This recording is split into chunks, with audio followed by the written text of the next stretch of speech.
ప్రభునామమునకు ఘనత కలుగును గాక. పేతురు రాసినటువంటి మొదటి పత్రిక 1వ అధ్యాయం 7వ వాక్యం మనం చదువుకుందాం.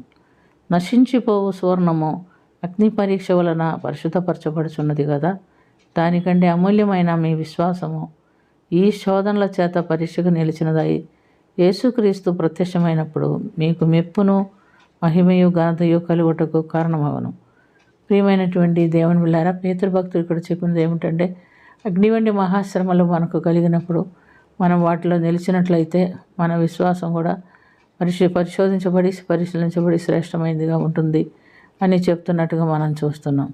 ఉదాహరణకు మనం యోబు భక్తుని జీవితాన్ని చూస్తాము.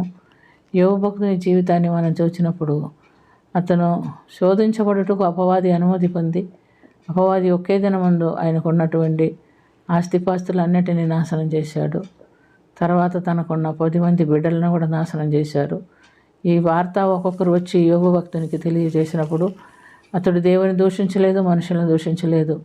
తన వస్త్రములు తీసివేసి తల వెంట్రుకలు కొరిగించుకొని గోనెపట్ట కట్టుకొని సాష్టాంగ నమస్కారం చేసి దేవుని స్తుతించాడు. ఎలా స్తుతించాడంటే, యెహోవా ఇచ్చెను, యెహోవా తీసుకొని పోయిను, యెహోవా నామమునకే ఘనత కలుగునుగా. కానీ ఆ భయంకరమైన శ్రమలో ఆయన నిలబడినట్లుగా మనం చూస్తున్నాం.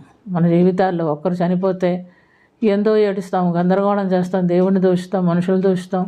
వాళ్ళ వల్ల చచ్చిపోయాడు, వీళ్ళ వల్ల చచ్చిపోయాడు, మాకు అట్ట వచ్చింది ఇట్ట వచ్చిందని మనం ఎంతో బాధపడతాం. కానీ ఒకేసారి 10 మంది బిడ్డల్ని పోగొట్టుకున్న యోబు దేవుని దూషించలేదు, దేవుని ఏ మాట కూడా అనలేదు. దేవుడిచ్చాడు, దేవుడు తీసుకున్నాడు, దేవుని నామానికి ఘనత కలుగునుగా కానీ చెప్పగలిగినట్లుగా మనం చూస్తున్నాం. మరి అందరితో సాతాను శోధన ఆగిపోలేదు. మరలా అతని శరీరాన్ని తాకాడు. శరీరాన్ని తాకితే శరీరం అంతా పెద్ద పెద్ద కురుపులు వచ్చేసింది. అతను గోక్కోటానికి చిల్లపెంకు తీసుకొని తన శరీరాన్ని గోక్కుంటున్నాడు. బూడిదలో కూర్చున్నాడు. తన మీద ఈగలు వాలకుండా బూడిదలు పోసుకుంటూ ఉన్నాడు. అంత భయంకరమైన స్థితిలో శోధించబడినప్పుడు మరి భార్య తన దగ్గరికి వచ్చి, నువ్వు ఇంకా యథార్థత వదలకుండా ఉన్నావా, ఇంకా దేవుడు ఆయన అంటావా, దేవుడిని దూషించి మరణమైపో అని చెప్తున్నట్టుగా మనం చూస్తున్నాం. ఏమి దేవుడు మనకు మేలాన్ని గ్రహించినప్పుడు మనం అనుభవించలేదా? కీడును అనుభవం లేమా? నువ్వు మురుకురాలి వలె మాట్లాడొద్దు, నువ్వు పక్కకి వెళ్ళిపోయి ఆమెను గద్దించినట్లుగా మనం చూస్తున్నాం. యోబుకు ఎనలేని కష్టములు వచ్చిందని తెలుసుకున్నటువంటి 3 స్నేహితులు యోబును ఓదార్చుటకు వచ్చాడు.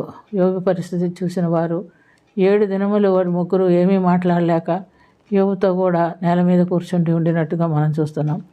ఆ తర్వాత వారు ఓదార్చబోయి వారిని కూడా సాతాను వాడుకున్నాడు.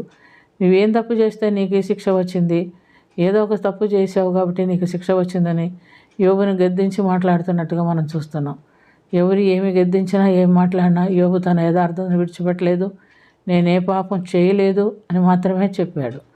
తర్వాత ఇంకా మనం గమనించినప్పుడు అనేక విధాలుగా ఆయన మరి ఇబ్బంది పడుతున్నట్టుగా మనం చూస్తున్నామే. కానీ ఏదో ఒక పాపం చేశాడని స్నేహితులని ఇబ్బంది పెట్టిన ఆయన దేవుణ్ణి మాత్రం దూషించలేదు, దేవునికి విరోధంగా మాట్లాడలేదు అని చెప్తున్నాడు. చివరికి ఆయన ఏం చెప్పాడంటే, యోబు గ్రంథం 19వ అధ్యాయం 25 నుంచి 27 వరకు మనం చూస్తే, అయితే నా విమోచకుడు సజీవుడనియు తర్వాత ఆయన భూమి మీద నిలిచిననియు నేను ఎరుగుదును.